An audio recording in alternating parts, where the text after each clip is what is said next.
Hey, Dad. We're going to do kind of something a little bit different for February. So since it's, perfectly 4 weeks plus a day this month, we got a leap year, which is super fun, extra day in February. But what I'm going to try is something slightly different from what we've done since the last couple of episodes have been 2 pieces with something in the middle. I'm trying to figure out how the algorithm works on YouTube. So today we're just going to do one topic, and this whole month we're just going to do one topic each month. So the topic this month or this week is something that's kind of preparatory with the elections coming, and then with all the stuff that's going on in the world. We talk about AI. So we'll talk about that for about 15, 20 minutes, and that'll be our show for the day. So with that said, let's get going. It is February 5th, 2024. Let's go, February 5th, 2024, Weekly Dad News.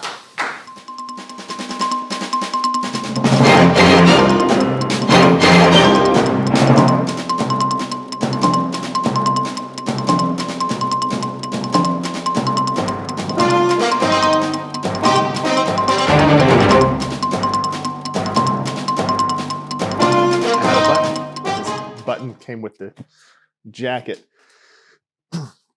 If you watched the news in the last week, you may have seen something about a Biden robocall that wasn't actually from Joe Biden. It turns out that robocall was an AI recording of Joe Biden telling people in New Hampshire not to vote in the primary. That's a big deal, and we're just going to see more of that mess during the election. So today what I want to do is explain all the different tools that are out there for AI, talk about how they're being used, talk about how they're kind of neat tools, but also give you some awareness so that if you see something that seems off, you have a reasonable path to kind of question, is this AI? How do I know it's AI? And is it gonna mess with how I decide during the election? Or with any news, really. This is gonna be bigger than just the election. This will be kind of messy in a lot of ways. To cue it off, here's an example of how this is super messy. There have been legitimate stories where people have reported getting phone calls from, probably the most famous one right now, a lady who went and talked in front of Congress she was at the store and got a call from her daughter, not her daughter's phone number, but her daughter's voice saying, Mom, help me, I'm here. And then it cut off and it was another man saying, yep, we've got your daughter, you got to send money or we're going to get rid of her. And understandably, she panicked. She got somebody else to call 911 and they got together and figured out, okay, what's going on? And then they called home, and at home, her daughter was there, safe, and had no idea what was going on. And what they had done is they had cloned her daughter's voice and made this little short piece clip of it and then used it. And I was surprised by how quickly this had happened, but I wasn't totally surprised because in the work that I'd been doing, I'd been exposed to this kind of technology and knew it was out there. Both the voice prints and deepfakes are getting increasingly sophisticated and really fast. And the tools that you can do it with, you can do kind of at home.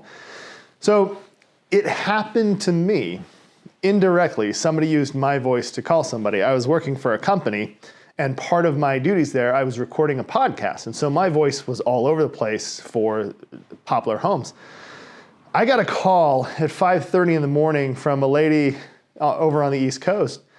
And normally at 5:30, I wouldn't answer the phone, but it didn't say spam, it didn't say blocked. And since we had national footprint, I thought, okay, I'll listen and see, or I'll answer the call and I'll see who it is. And it was a lady that when I answered the phone, she said, you guys don't manage a house with me. Is this Justin? I don't have a house that you guys manage. I don't know why you were calling me. I said, well, I didn't call you.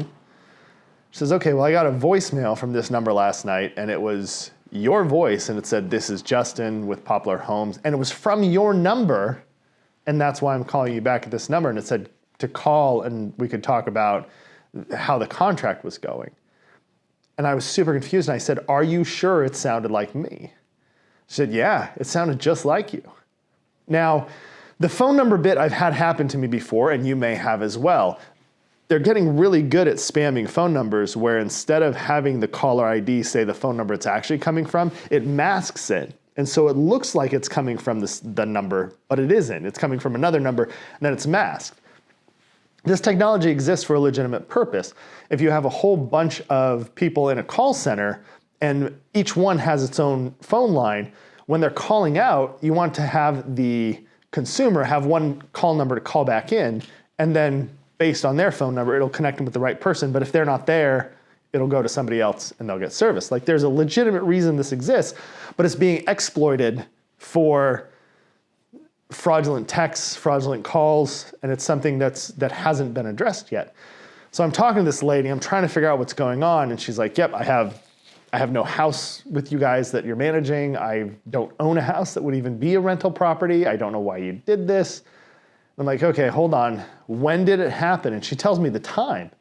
And the time that call came in, it was impossible for me to have made the call. I had been in meetings, like pretty back-to-back meetings that day, where I was in Zoom or Google Meet. What we eventually figured out is, I'm pretty sure, and I'm not solid on this because I never got a hold of the actual voice recording to hear what it sounded like from me, but what I think may have happened is that they took my recordings on the podcast and made a clone of my voice and then made that to call her. I didn't get any other calls on this, so I don't know if anybody else got those. If you did, let me know. But that happened was shocking, and I can see how you could leverage that to say, this is Bank of America, this is Joe Biden telling you don't vote in New Hampshire. Like, there's all these kind of things that it could be used for, and you could be like, oh, it's a legitimate number and it sounds like the person, and then use it. So be aware that kind of stuff can happen and is out there. There's well-documented stuff that it went to a congressional hearing for the lady whose daughter had her voice print stolen. For me, there was nothing to do because nobody was out money or defrauded. So we just kind of chalked it up to experience and went, weird. So one of the things that I did as a result of that is I talked to you guys, I talked to my parents, and I said, if I ever call and I say I'm in trouble or I need money, ask for a question that only I would know the answer to. We could have a family password. There's a lot of different ways, but now it's another thing that you have to do. If you have Find My and you track other people in your family, you can use that and be like, okay, they said they're kidnapped. I can find them. There they are. They're fine. And that might help as well. But all this to say, that ability of an AI to clone not only your face, but your voice and make you do and say things you never did, to make celebrities do and say things they never did, is coming on the back of legitimate uses for the technology and massive advancements in it, coupled with no guardrails.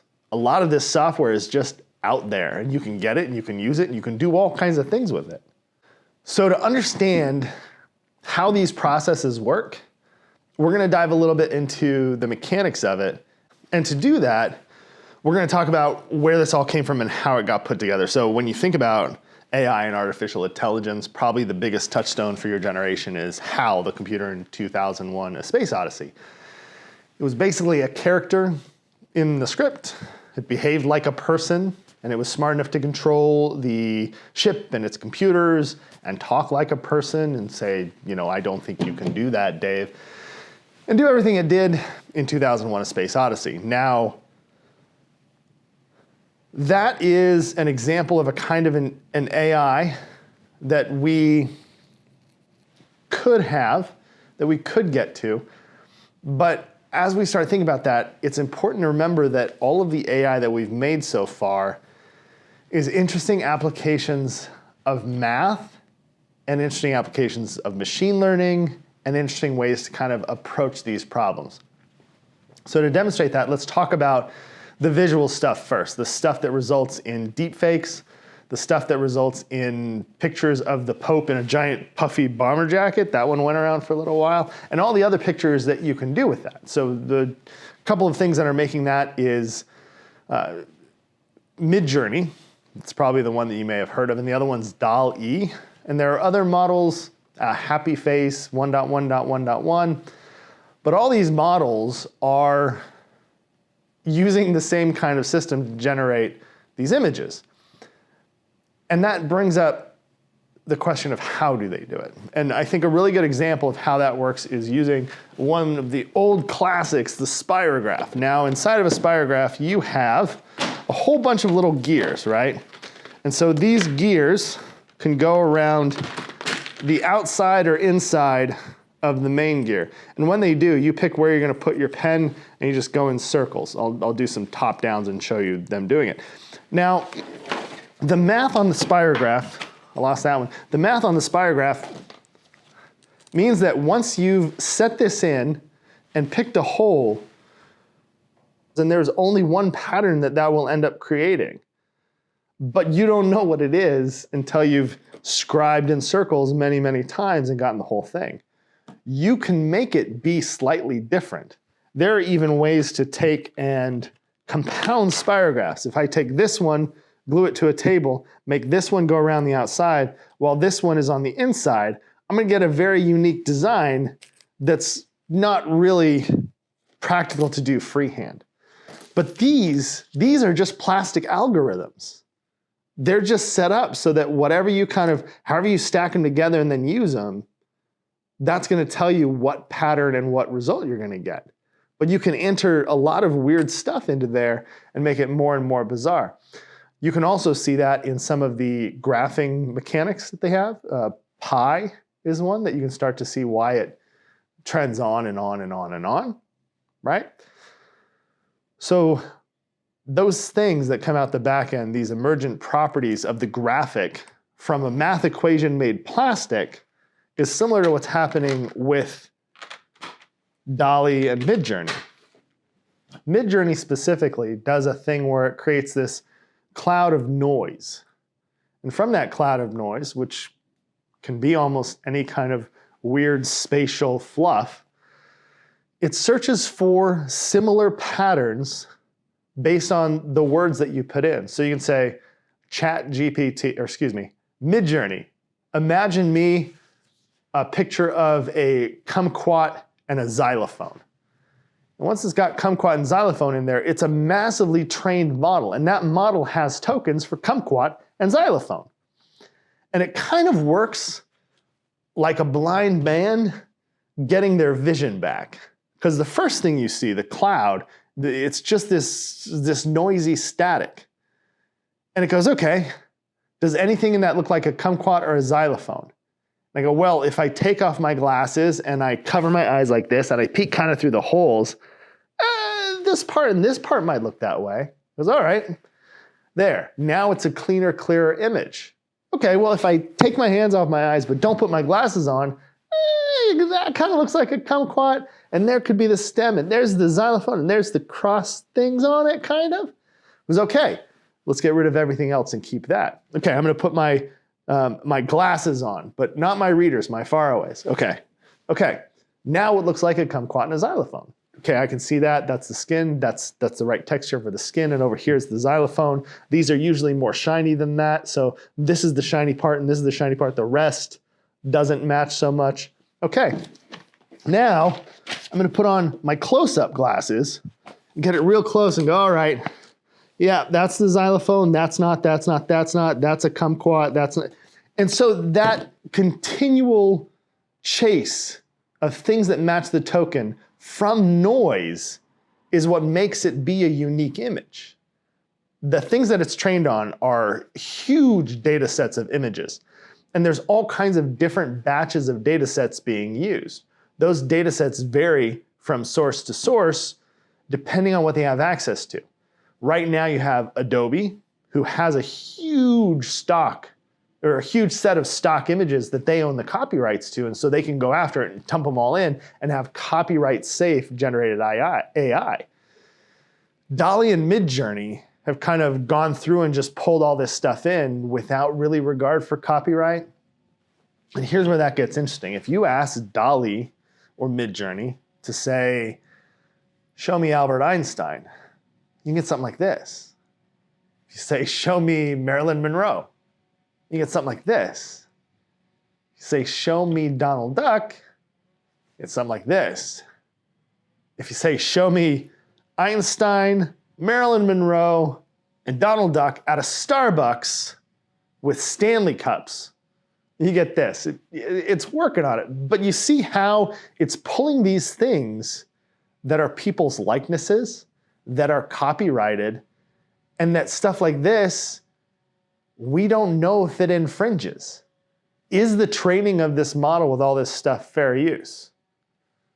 We haven't clarified yet. And our copyright laws are garbage. That's a different thing. Go see my last video where we talk about Song of the South and how hard it is to watch it, or even Watch in the Woods. But this whole thing becomes a really complicated problem.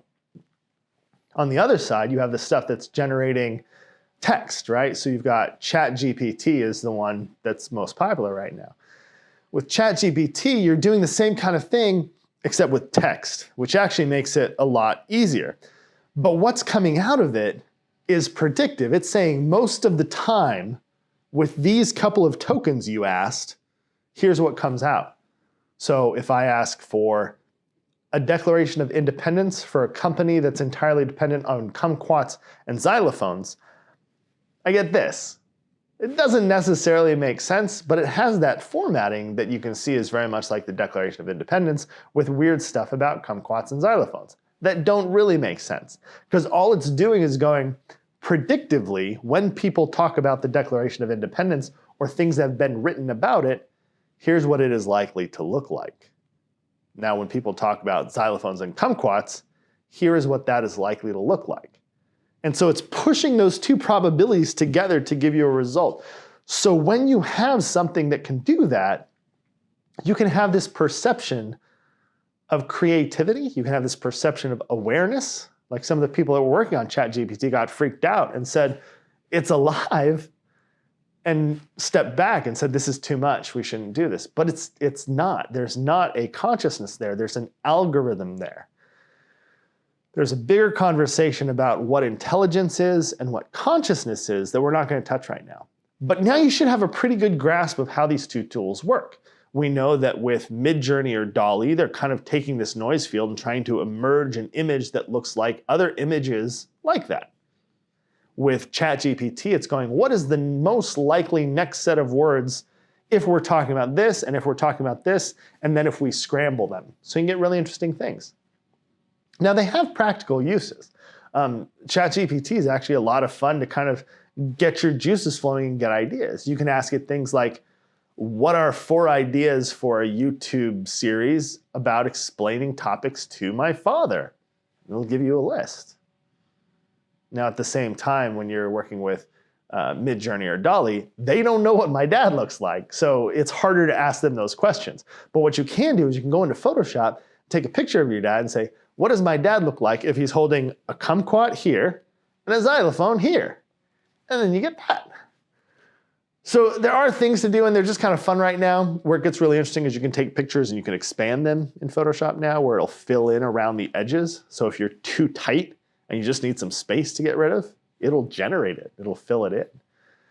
But where this all gets kind of complicated is the stuff with like Joe Biden, where when we've got a sitting president who appears to be calling you with the recorded message going, seriously, don't vote. That's dangerous. That's wonky. And when we start getting the deep fakes and the images where they've taken somebody and said, oh yeah, this is what he said, here I have video of it. We used to be able to trust video. We used to be able to trust photographs. We used to be able to trust phone calls. We haven't been able to trust phone calls for a long time. And even though there have been Photoshop, like North Korea's super famous Photoshops, which are just awful, we've kind of known that those take a little bit of skill. So if somebody snapped a photo and sent it to you, it's probably a real photo. We're at a point now where there are so many apps that you can get on your phone and change things and modify things that we're getting to the point where we're having a harder time trusting that it's not made with AI. So again, I'm super happy about this stuff because the same things that are kind of putting together text, putting together images, have been used for science. There have been several protein studies where they go, okay, how many different ways can a protein fold? And that's something that in the lab, you test over and over and over. Once all the rules have been input, it's a giant calculation problem and they can resolve it. SETI for a long time used distributed computing, kind of modeled what it might look like if somebody was trying to contact us and said, all right, let's chase that. Let's see what happens. And they even had a program where you could donate your computer at home's power to get into that and try and help look for extraterrestrial life. So this stuff all kind of sits in that space. And we're right at the cusp of even more weird things where we don't quite understand how they work. Now, with the emergent stuff that comes from Midjourney and the kind of emergent stuff that comes from ChatGPT, to compare what's coming next to the spirograph issue. Again, if I can do this, I can tape this down, I can put this one on the outside, and then I can do a roll around the outside and get a different pattern on a piece of paper than I could get just drawing it freehand. If I give these to a bunch of robotic arms and I let them combine them in different ways, but then I also let them combine them in 3D and then they're painting with light, we start to get stuff that we can't really do as people. Now, as we take these systems, this ChatGPT stuff, the Midjourney and DALL-E, and start combining them and asking ChatGPT to create prompts for Midjourney, take the Midjourney stuff and ask ChatGPT, what is this? Then take that response and feed it to Midjourney and go, hey, come up with an algorithm to do this. It gets really fast. So it's just this takeoff. And you can see that. Wall Street recognizes that. That's why NVIDIA, AMD, and Microsoft, the stocks have just gone nuts because of all this AI stuff in the background. There's a lot of little stocks that keep popping like that too. So over the next year, we're going to see giant leaps forward in all this AI stuff. So the kind of takeaway from all this is that as we're watching this and as we're watching the election play out, and as we're watching commercials and celebrities and things being endorsed, we need to be super aware and vigilant of what our perceptions are saying, what we know, and how we know those things. So everybody get a safe word for your family, where if they're calling and they're saying, I'm in Guatemala and I need money to fly home. Oh no, there's somebody here and they took my phone. We have your son and send money to Guatemala. Have a way to ask, have a way to check on each other and go, okay, if it's my son, ask him where we were on the 23rd of June, 1987. And that's a question that somebody who's making this stuff up probably wouldn't be able to figure out. So that's my cautionary tale. That's some kind of fun stuff with Midjourney and AI. Here's the Marilyn Monroe, Einstein, Daffy Duck picture to lead you out. And we'll see you next time. Love you, Dad. Bye.